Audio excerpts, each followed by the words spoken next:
Hollywood has a complicated relationship with history. Some period pieces are meticulously researched and try to be as historically accurate as possible. Some contemporary films seem to perfectly capture a moment in time. But no matter what, films are clearly not perfect representations. They're not truth, they're not literally history. They're stories, which are different, right? I have some thoughts, let's talk about it. Of course, we have no shortage of biopics and movies based on true events. A new crop of Oscar-worthy historical dramas seem to drop every year.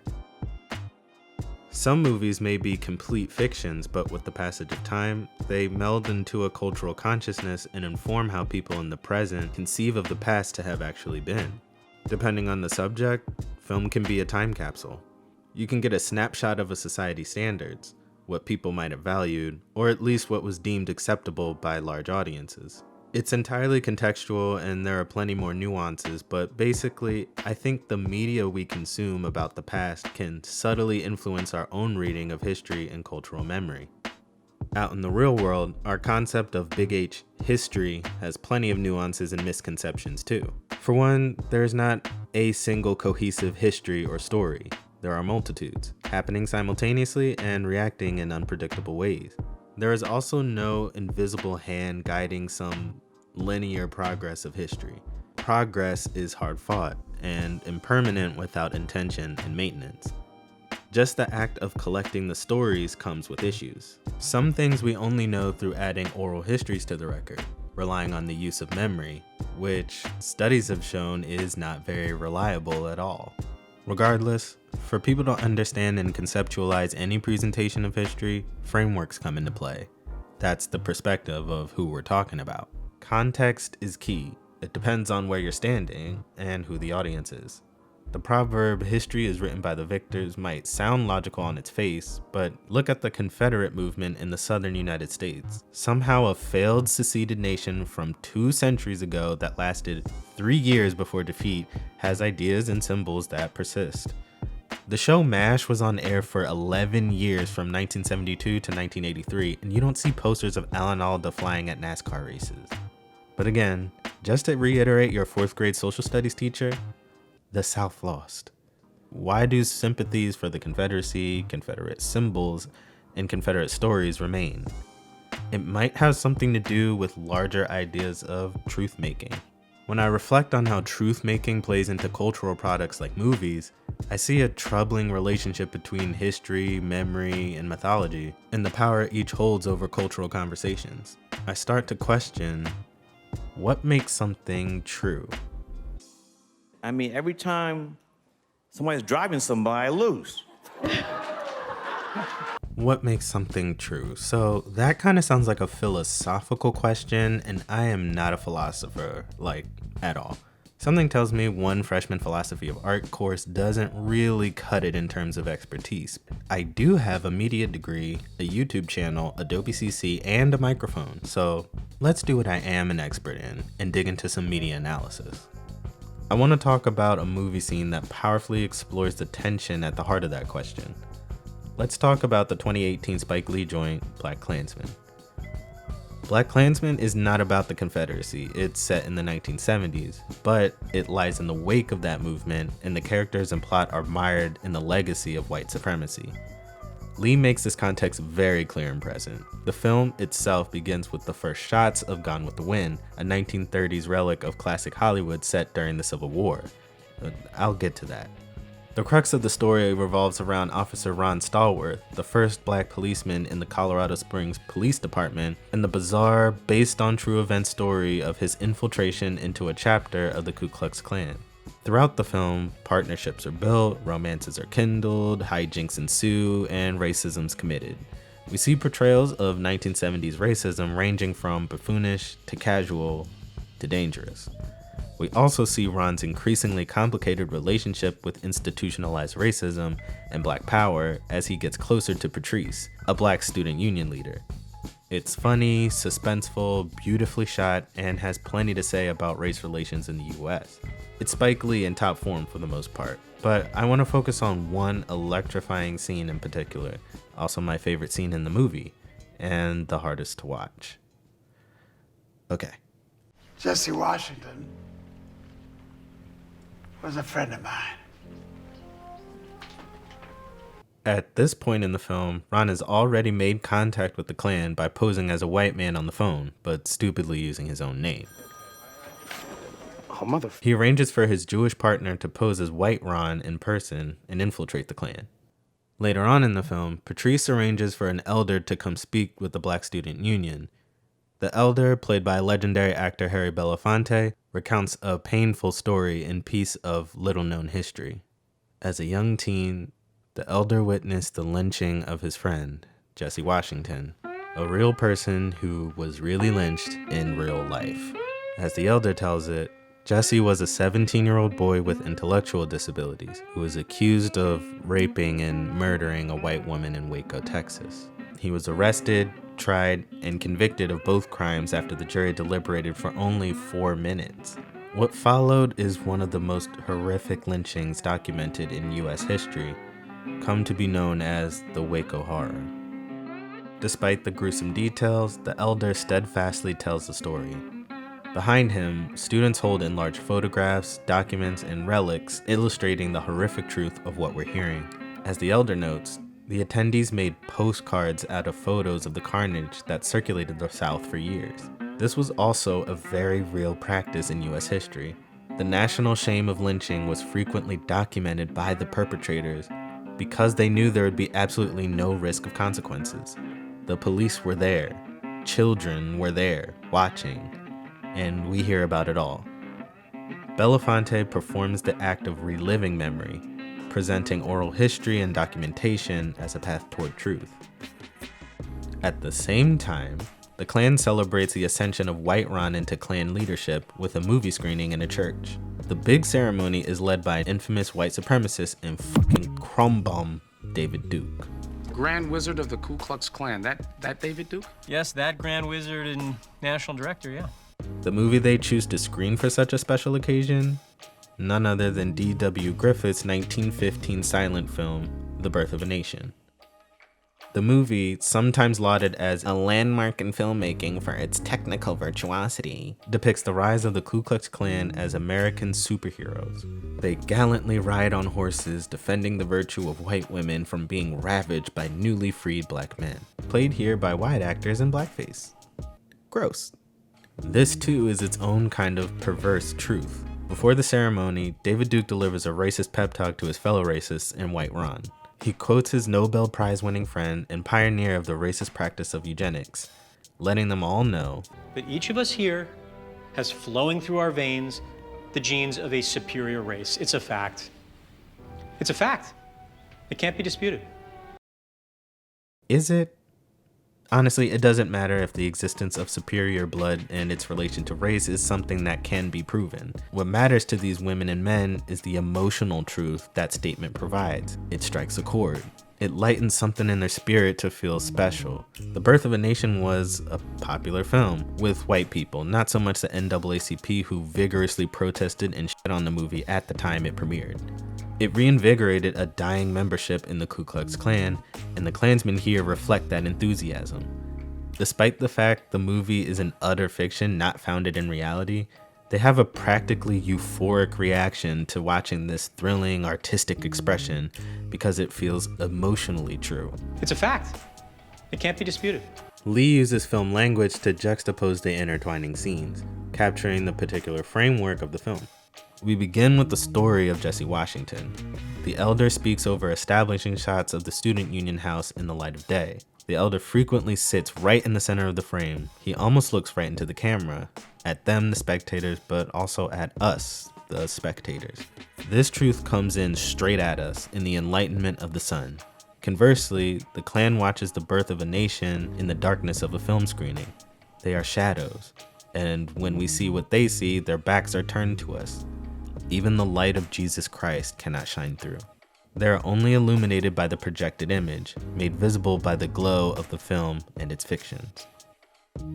The joy they express while watching mirrors an earlier scene in Blakkklansman.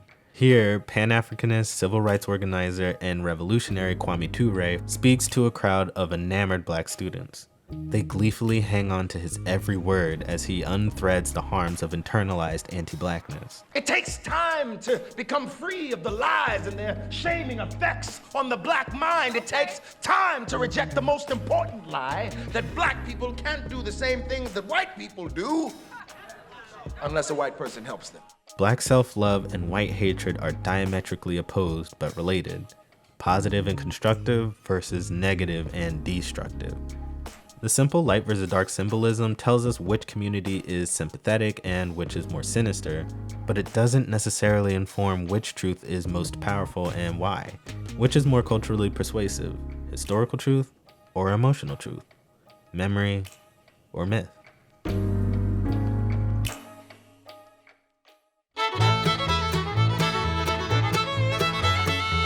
It might be helpful to talk about the opening of Blakkklansman here. Lee starts with an acknowledgement of the enduring power of emotional truth. The very first shot is a clip from the 1939 film Gone with the Wind. A product of Hollywood's so-called golden age has retained a cultural relevance almost 90 years later. Even if you haven't seen the movie, you've likely experienced parts of the movie. Where shall I go? What shall I do? Frankly, my dear, I don't give a damn. It tells the story of a put-upon rich white lady named Scarlett as she makes her way trying to survive and find romance during the Civil War and Reconstruction. Can she keep her heart, her plantation, and her dignity? Oh my god, find out in like 3.5 hours. Prominent people in the present just refuse to let it die. People who don't even appreciate the fabulous gowns, like come on. By the way, how bad were the Academy Awards this year? Did you see it?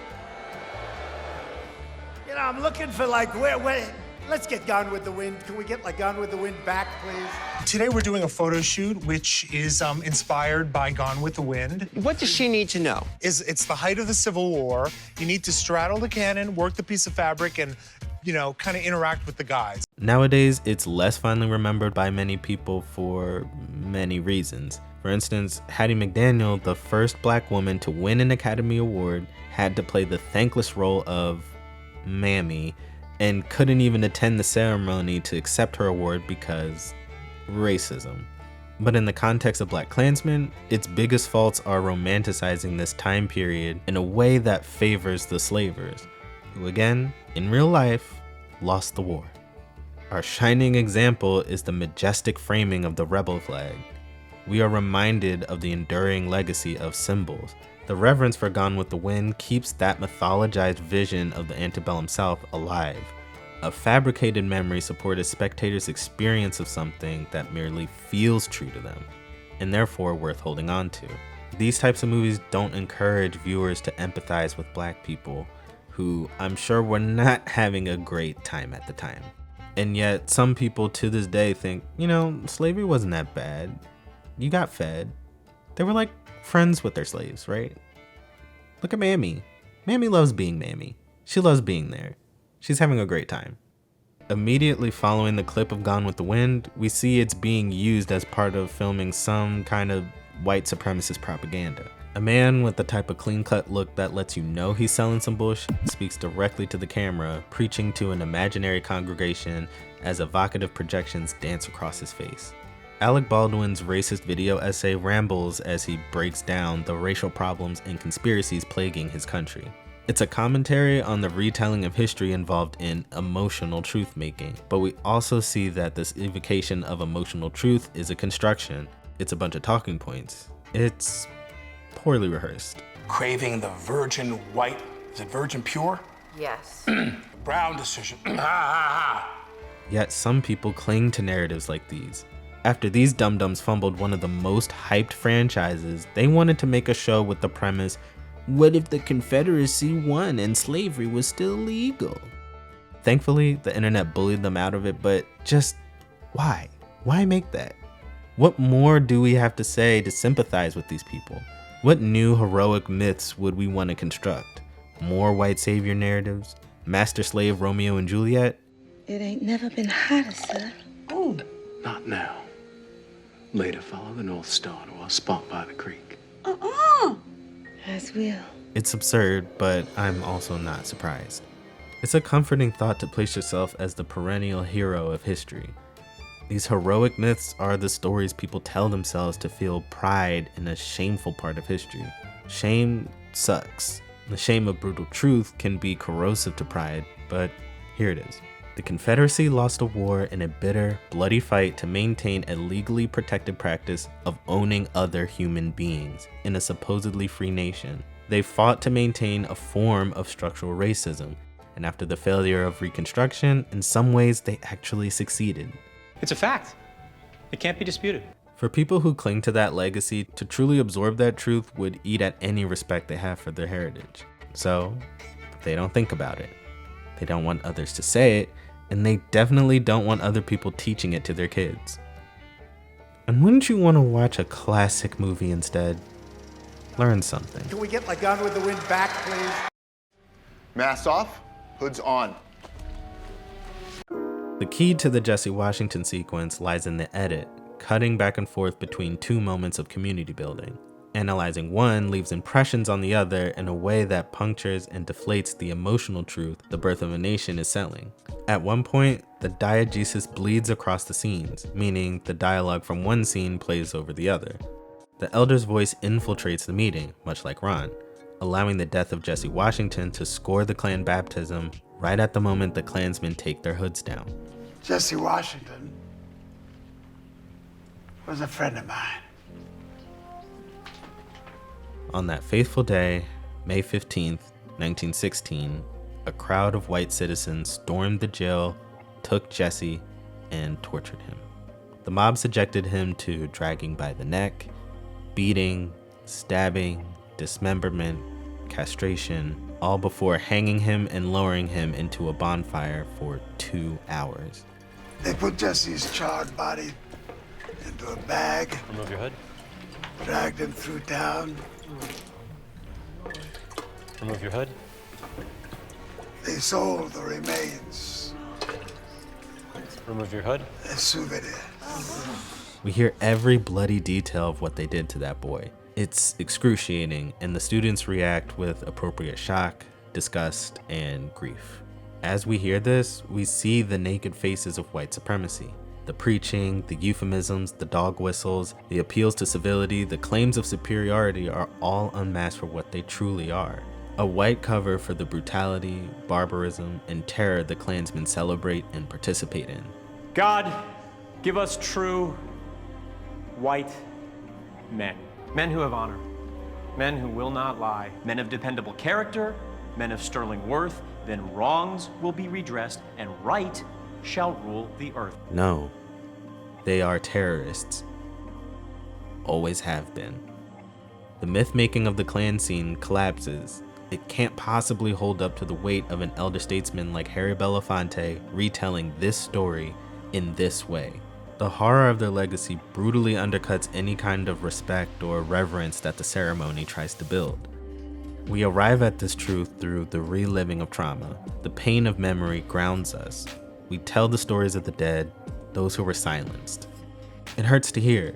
It physically pains me to know what was done not that long ago, but it's necessary. Elders were forced to bear witness and survive these atrocities, and for them, we have to tell their stories.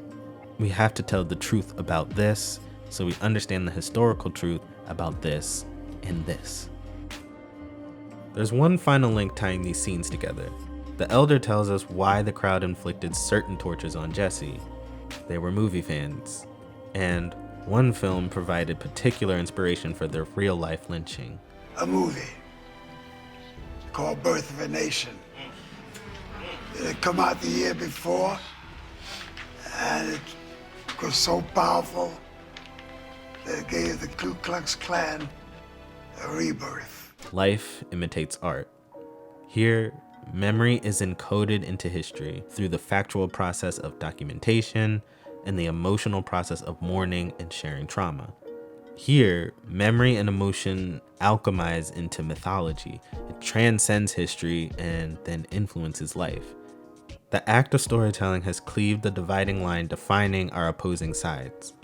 In this one sequence, through the power of editing, we see how a society can hold two contrasting truths at once. They come from wildly different places, as if there were two Americas. That's why we're here today in the name of Black Power. To end the scene, a kind of climax of the movie, each side chants exclamations of power and solidarity. But now, they take on different meanings.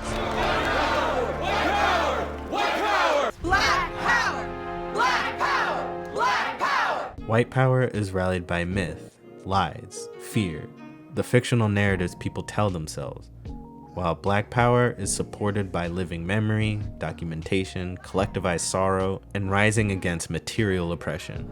Black power! Black power! Black power! Black power! That's what I'm talking about. Power to the people. All power to all the people. That's right, sister. Right on, right on. So we have these two forms of storytelling butting heads here, myth and memory, historical truth and emotional truth.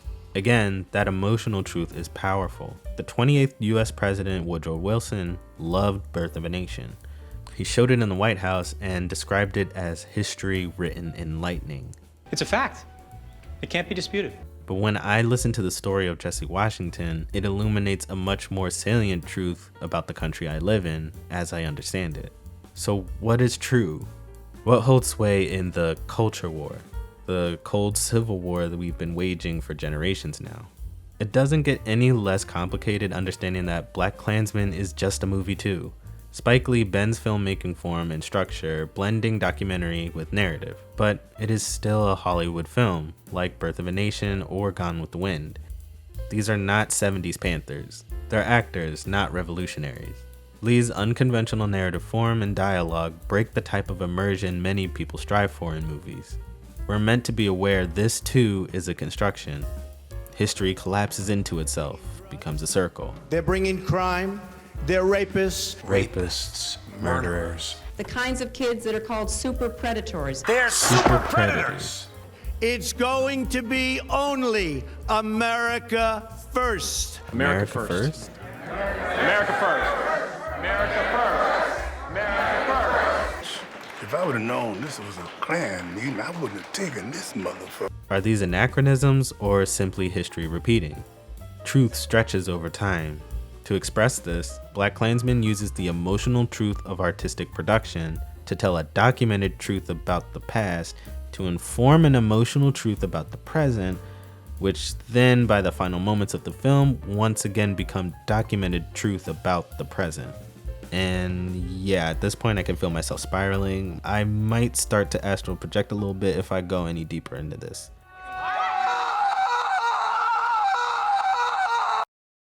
I don't know about you, but I feel like we're living in an epistemological nightmare. The depressing swamp that is social media discourse combined with the political speech of our most prominent voices in government put everything into question. Everything is up for debate. Public faith in institutions of information and truth has eroded, partly as a result of their own dubious actions, but still. We have fake news, junk science, bad faith journalism, cynical conspiracy theories, false prophecies, grifts, scams, and other fraudulent accusations. Movies that focus on an emotional truth in a particular political audience seem like they'd only contribute to the problem, or possibly make things much, much worse. And yet, despite my hatred of Birth of a Nation and all that it stands for, I can't deny the validity of emotional truth in movies. It's probably one of the reasons I love movies. Certain scenes or images or concepts latch onto a preoccupation deep in my psyche, even ones I didn't know I had. And I feel relieved. I feel seen. It's those things that leave me running from the theater to talk about it, to write or create about it. The best ones give me a relatable language to describe intangible feelings. It gives a name to that anxiety, helps me work it out. Maybe even more importantly, some scenes just tell the truth about a feeling. Narrative can even Trojan horse some representations of documented truth. Film is just one medium for stories. It's a tool, a powerful tool, and can clearly be used by anyone. But when it comes to stories about the past, what framework best captures the truth? Or rather, whose truth will be more convincing, more persuasive, and will ultimately prevail in America? So I'm wrestling with this. How to move forward other than telling my truth and passing down the stories? even if people find it less convincing than another version. In those final moments of the scene, the white power chants are cut off in the edit. The chants of black power, however, endure over the cut back to the white meeting, slowly fading. Black power! Black power! Black power! Black power! I'd like you to do me a favor and just look around. Maybe this is a hint of hope that historical truth can win out. Maybe it's just a matter of finding the right audience, the right spectators. Being able to tell a truth, an uncomfortable one, the kind we're told to shut up about or stop complaining about, that's its own declaration of power. All power to all the people! All power to all the people! All power to all the people! All power to all the people! All power to all the people. Pretty powerful stuff. I want to thank y'all for watching and listening to this. Like and comment if you dig the video, subscribe if you want to see more. I definitely have some more ideas and thoughts, art to talk about going forward. Go ahead and share it with someone if you think they might like it too. And you can follow me on social media if that's your thing. All power to all the people. Peace.